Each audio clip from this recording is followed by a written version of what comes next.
Ashabul Kahfi ini ikhwatu fiddin, memang Al-Quran tidak menyebutkan secara detail di mana dan kapan waktunya. Sebagian ahli ilmu mengatakan kalau memang itu penting dengan menyebutkan waktu dan tempatnya, la dzakarallahu fil Quran, pasti Allah Subhanahu wa taala akan menyebutkan dalam Al-Quran. Artinya apa? Allah tidak menganggap ini persoalan yang sangat penting, maka tidak menyebutkan waktu dan juga tempatnya. Yang penting ibarah dari ceritanya. Ma'asyiral muslimin rahimani wa rahimakumullah. Al-Kahfi beda dengan Al-Ghar. Sama-sama gua tapi beda. Yang ditempati Nabi SAW namanya Ghar, maka disebut Ghira Hira, gua Hira. Kalau Al-Kahfi berbeda. Maksudnya kalau gua itu kecil, itu bahasa Arabnya disebut Al-Ghar. Tapi kalau gua ini luas, ya kan, besar, maka disebut Al-Kahfi atau Kahfan. Jadi gua yang sangat besar, yang sangat luas gitu di dalamnya. Jadi Ashabul Kahfi itu orang-orang yang bersembunyi di dalam gua yang sangat luas. Adapun di mana tempatnya Allahu a'lam, Allah yang tahu. Tapi kita mulai. Adapun Raqim di sini Allah Subhanahu wa taala katakan bahwa di sini dalam surat, apakah engkau mengira bahwa orang-orang yang mendiami gua dan yang mempunyai Raqim, Raqim itu maksudnya ada memang sekitar 6 pendapat para ulama tentang makna Raqim. Ada yang mengatakan Raqim itu nama anjingnya, ada yang mengatakan Raqim itu nama guanya, ada yang mengatakan Raqim itu nama lembahnya, ada yang mengatakan Raqim itu nama Madinah atau kotanya, ya. Dan yang rajih wallahu a'lam bahwa Raqim itu adalah sebuah papan yang terbuat dari emas, yang isi papan itu bertuliskan nama-nama Ashabul Kahfi. Raqim terpampang di pintu gua, papan dari emas tertulis nama-nama mereka. Papan ini Allah Subhanahu wa taala kirimkan untuk bukti tanda-tanda kebesaran Ashabul Kahfi. Karena ketika itu ikhwatu fiddin, di zaman Ashabul Kahfi ada 2 periode kerajaan. Pertama, sebelum Al-Kahfi atau Ashabul Kahfi ditidurkan di gua, dan setelah ditidurkan. Periode pertama, sebelum orang-orang Ashabul Kahfi ini ditidurkan, maka mereka hidup di zaman yang penduduknya adalah musyrikun. Dan kesyirikan yang dilakukan penduduknya itu karena kecaman raja mereka yang musyrik. Ada yang mengatakan bahwa di zaman itu adalah zaman Romawi kuno, di zaman kerajaan Romawi. Dan ketika itu ikhwatu fiddin yang dimuliakan Allah Azza wa Jalla, di zaman itu banyak yang menyembah patung dan juga matahari. Sehingga kemudian rajanya memaksa rakyatnya untuk menyembah berhala yang dikehendaki oleh penguasanya. Kalau tidak, mereka akan dipenjara dan dibunuh. Diktator rajanya itu. Akhirnya ikhwatu fiddin yang dimuliakan Allah, suatu ketika rajanya mengadakan sebuah ihtifal, sebuah id, perayaan yang sangat besar. Di suatu ketika mereka membuat perayaan yang sangat besar, id, dan mengundang seluruh rakyat yang ada di situ supaya hadir dalam ihtifal tersebut. Maka datanglah manusia dari segala macam pelosok. Kalau di Indonesia ini mungkin di Jakarta gitu kan, jadi dari Batam datang, dari Kalimantan, semua datang mewakili daerah masing-masing. Termasuk dalam kelompok yang datang itu adalah anak-anak muda, putra-putra pejabat-pejabat negara. Ya mungkin kalau sekarang ini mungkin anak gubernur gitu kan, anak menteri. Nah, jadi ada pemuda-pemuda yang jumlahnya disebutkan dalam Al-Quran 7 anak muda ini, karena kedelapannya seekor anjing yang bersamanya gitu kan. Akhirnya ikhwan fillah yang dimuliakan Allah Azza wa Jalla, 7 anak muda ini yang semuanya adalah abnaul muluk, semuanya anak-anak pejabat besar negara itu, ketika hadir di ihtifal, di Id, perayaan mereka, mereka mengingkari. Kenapa? Karena dalam pesta itu raja mengadakan kesyirikan yang maha akbar, memaksa untuk menyembah berhala mereka. Sehingga akhirnya kemudian anak muda yang satu anak muda ini menyingkir dari acara itu. Jadi setelah pelaksanaan acara itu, ada satu anak muda menyingkir, kemudian duduk di bawah pohon sambil berpikir, melihat kaumnya yang menyekutukan Allah Subhanahu wa taala dan menyembah matahari. Akhirnya dia duduk di samping, tiba-tiba ada lagi yang duduk di situ. Kemudian ada lagi yang duduk di sampingnya. Datang lagi ada satu, sampai akhirnya 7 anak muda, semuanya abnaul muluk. Ya, 7 anak muda ini semua anak-anak pejabat besar. Mereka tidak saling kenal sebelumnya. Mereka tidak saling kenal, akan tetapi Allah Subhanahu wa taala kumpulkan hati mereka karena sama-sama mentauhidkan Allah.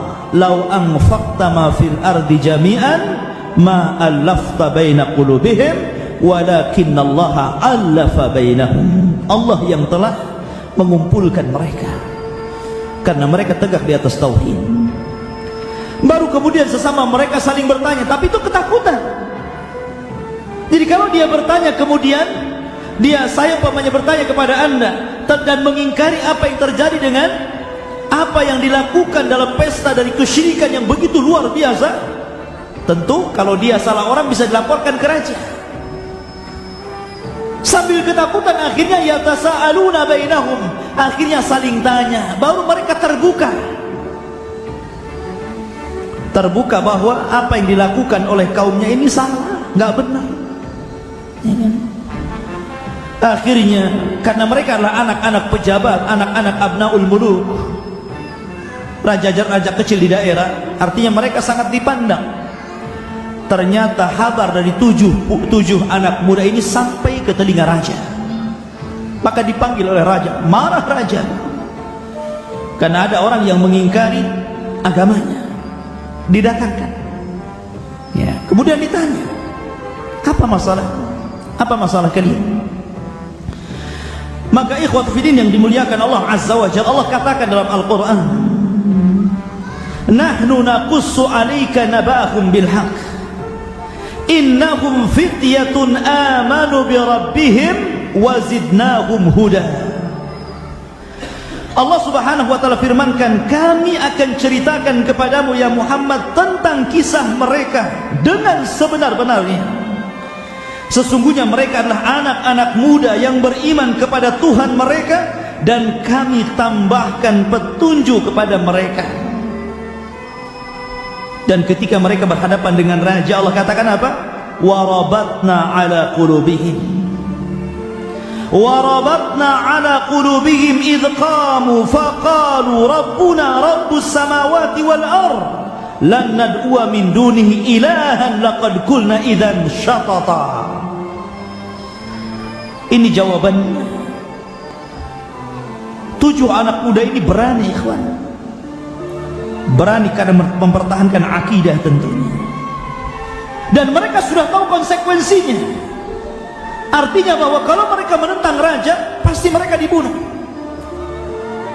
Tapi karena keimanan yang sudah tertanam dalam hati mereka, mereka siap meninggalkan kekayaan mereka, mereka siap dengan meninggalkan jabatan-jabatan mereka, dan mereka lari kepada Allah meninggalkan dunia. Maka mereka sudah siap untuk qulil haq walau kana murran, katakan yang benar walaupun itu pahit. Maka mereka pun berkata kepada raja mereka, mengemukakan alasannya. Dan kami teguhkan hati-hati mereka ketika mereka berdiri di hadapan raja. Lalu mereka berkata, Tuhan kami adalah Tuhan langit dan bumi. Kami tidak menyeru Tuhan selain Dia. Sungguh kalaulah kami berbuat demikian, maksudnya menyekutukan Allah Azza wa Jalla, tentu kami telah mengucapkan perkataan yang sangat jauh dari kebenaran. Haula qaumun attakhadhu min dunihi alihatan laula ya'tuna 'alaihim bisultanin bayyin faman adzamu mimman iftara 'ala Allahi kadziban. Mereka itu adalah kaum yang telah menjadikan Tuhan-Tuhan untuk disembah selain Dia. Mengapa mereka tidak mengemukakan alasan yang jelas tentang kepercayaan mereka? Maka siapakah yang lebih zalim dari orang yang mengada-adakan kebohongan terhadap Allah? Lihat keberanian anak muda ini menentang raja. Ini tidak benar, ini kesyirikan ya. Tapi raja itu ikhwatul fillah yang dimuliakan Allah Azza wa Jalla, Allah melembutkan, dari salah satu kelembutan Allah Azza wa Jalla, raja itu tidak langsung membunuh anak-anak muda itu, padahal sudah jelas hukumannya. Tapi raja memberikan udzur, saya berikan kalian 1 hari untuk berpikir, pulang kalian. Kalau kalian tidak kembali kepada agama kami, kalian akan dibunuh. Tapi kalau kalian kembali kepada agama kami, kami akan berikan jabatan yang tinggi, kedudukan yang tinggi. Akhirnya waktu 1 hari itu digunakan untuk kabur. Untuk kabur, ikhwan ya kan? Akhirnya kemudian mereka sepakat untuk lari. Makanya Allah katakan, wa id'tazaltumuhum wa ma ya'buduna illallah fa'wi ilal kahfi yanshur lakum rabbukum min rahmatihi wa yuhayyi lakum min amrikum mirfaqa. Dan apabila kamu meninggalkan mereka dan apa yang mereka sembah selain Allah, maka carilah tempat berlindung ke dalam gua itu, niscaya Tuhanmu akan melimpahkan sebagian rahmatnya kepadamu dan menyediakan sesuatu yang berguna bagimu dalam urusanmu. Lihat, akhirnya mereka i'tizal, uzlah. Dan ikhwatu fiddin, syariat uzlah ini adalah syariat Rasul kita Muhammad sallallahu alaihi wasallam. Terkadang antum harus uzlah, harus hijrah, seperti orang-orang yang hidup di negeri kafir. Kemudian mereka tidak bisa melaksanakan syariat Islam di situ, maka mereka wajib uzlah, wajib keluar dari negeri itu untuk pindah ke negeri Islam. Maka dari sini ikhwatu fiddin, ketika Ashabul Kahfi lari dari kekayaan mereka, jabatan mereka, negara mereka, daerah mereka, meninggalkan keluarga mereka, ayah dan ibu mereka, kerabat-kerabat mereka, mereka tinggalkan semuanya. Ini menunjukkan pentingnya seseorang firarun minal fitan, lari dari fitnah. Karena Rasul mengatakan as-sa'idu liman junnibal fitan, orang yang bahagia itu orang yang dijauhkan fitnah padanya. Ma'asyiral muslimin rahimani wa rahimakumullah.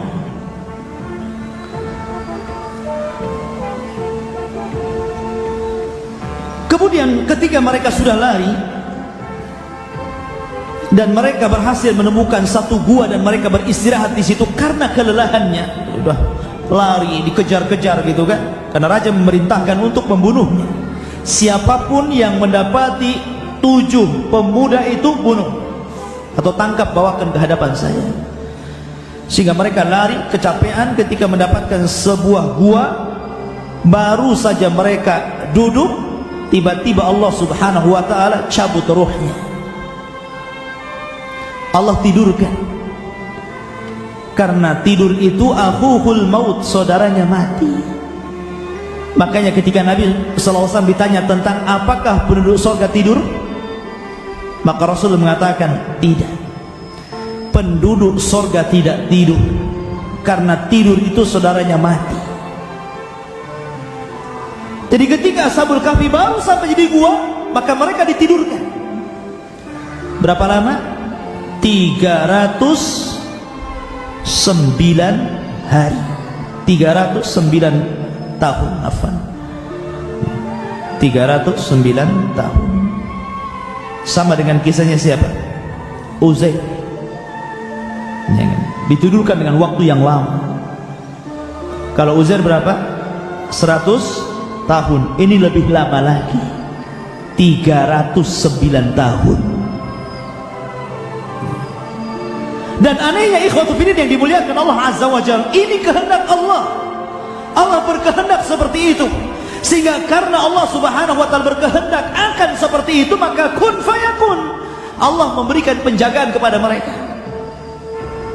Subhanallah ikhwatu fillah, Allah berikan penjagaan kepada mereka. Salah satu penjagaannya Allah katakan apa?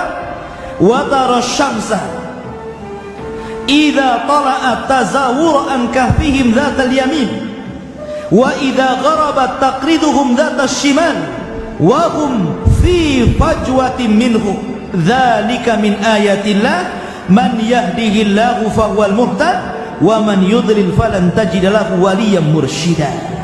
Ini penjagaan pertama, ya kan? Allah Subhanahu wa Ta'ala berfirman, dan engkau akan melihat matahari ketika terbit, condong dari gua mereka ke sebelah kanan, dan apabila matahari itu terbenam, menjauhi mereka ke sebelah kiri, sedang mereka berada dalam tempat yang luas di dalam gua tersebut. Itulah sebagian dari tanda-tanda kebesaran Allah. Barang siapa diberi petunjuk oleh Allah, maka dialah yang mendapatkan petunjuk, dan barang siapa disesatkannya, maka engkau tidak akan mendapatkan seorang penolong yang dapat memberi petunjuk kepadanya. Perlindungan pertama, matahari.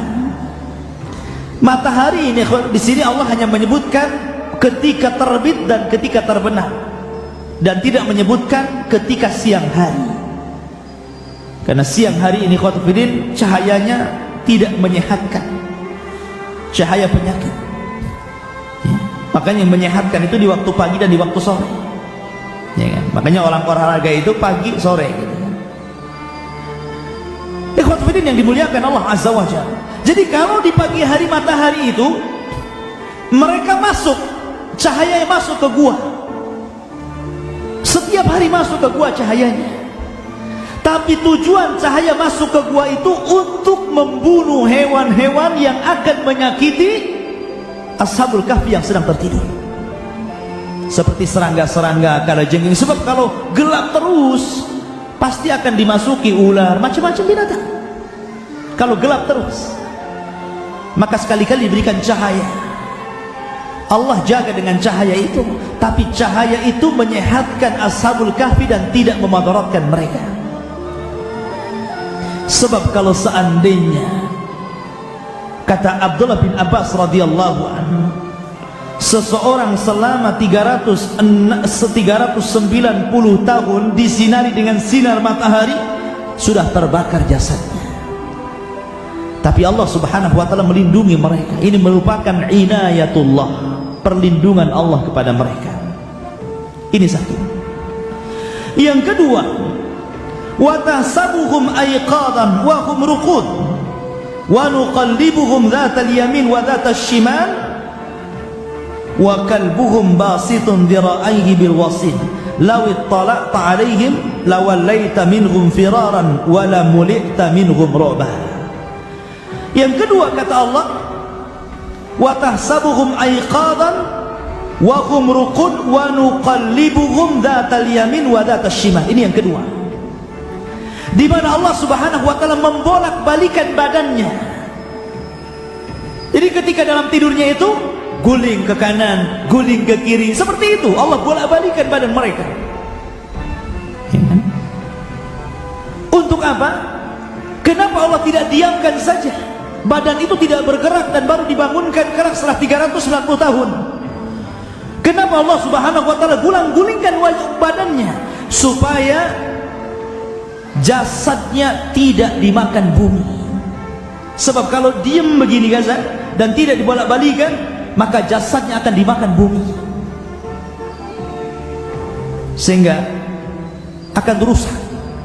Maka Allah berikan penjagaan seperti itu. Sebenarnya Allah maha mampu, walaupun diam saja. Kalau Allah tidak menghendaki untuk hancur jasadnya, tidak akan hancur.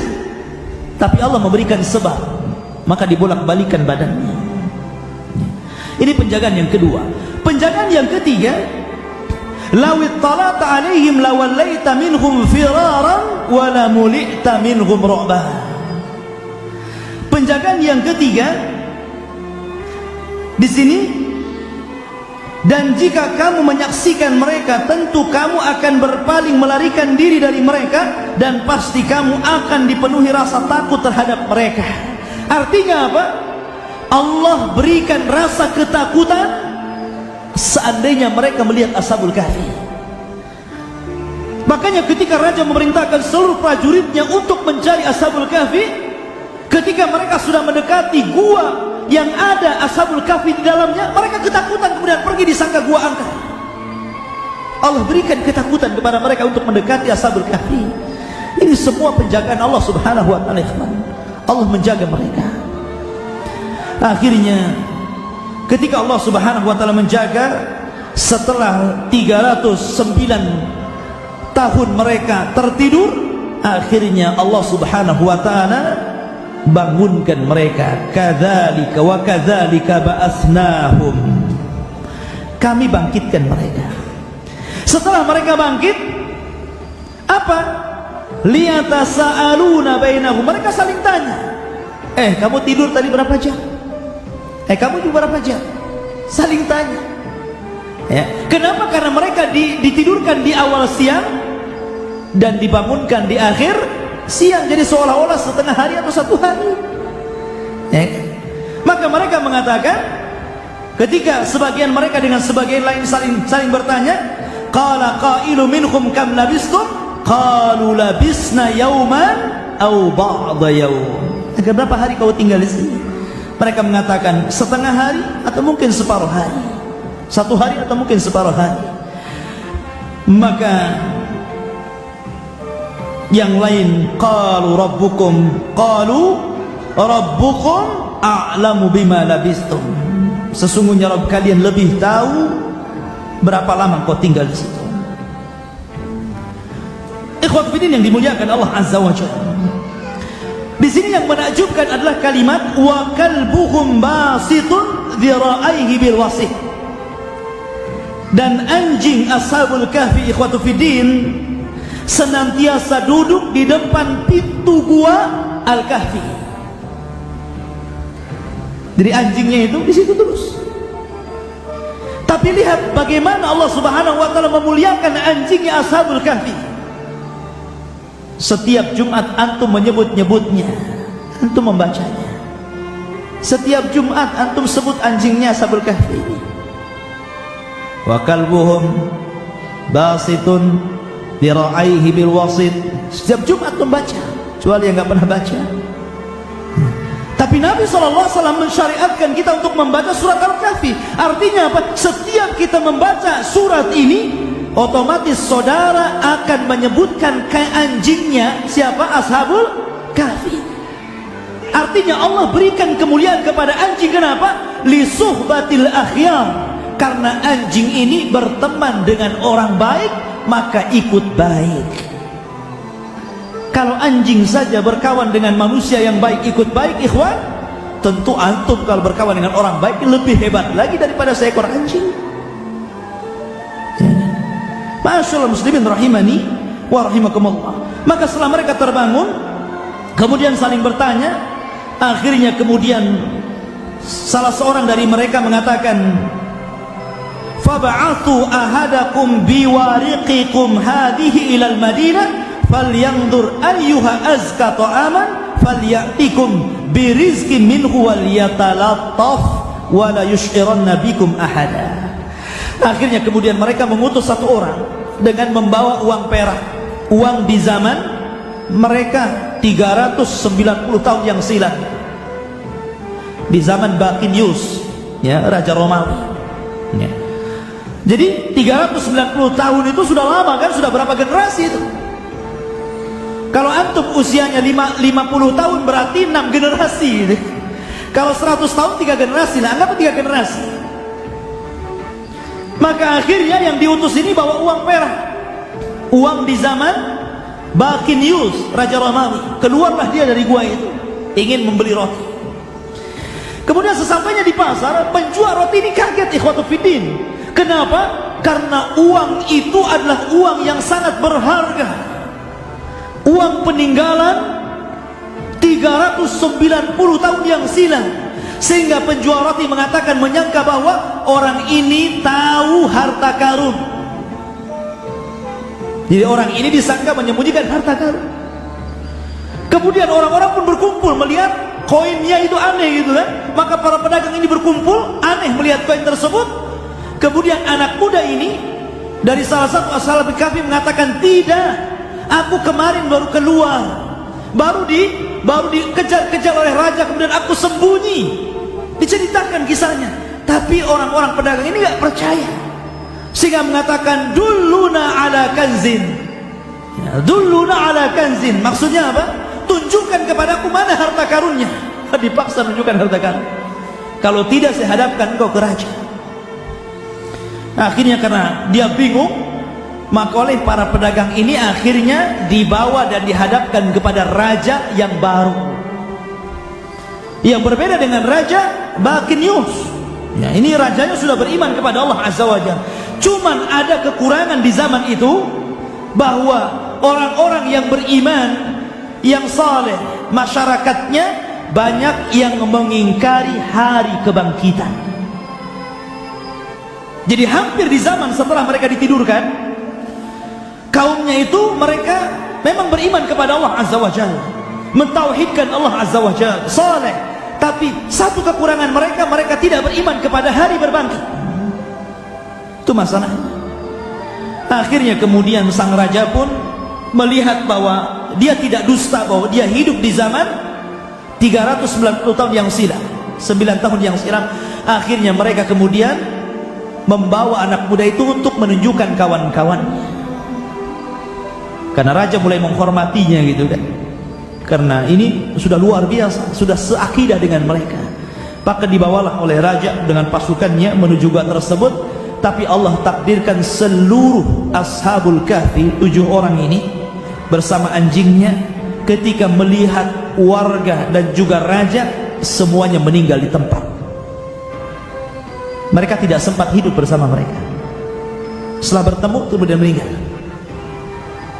Ya, artinya Allah Subhanahu wa ta'ala ingin menyadarkan pemerintah ketika itu yang mengingkari hari kebangkitan, bahwa Allah mampu menidurkan selama 309 tahun, kemudian Allah bangunkan kembali.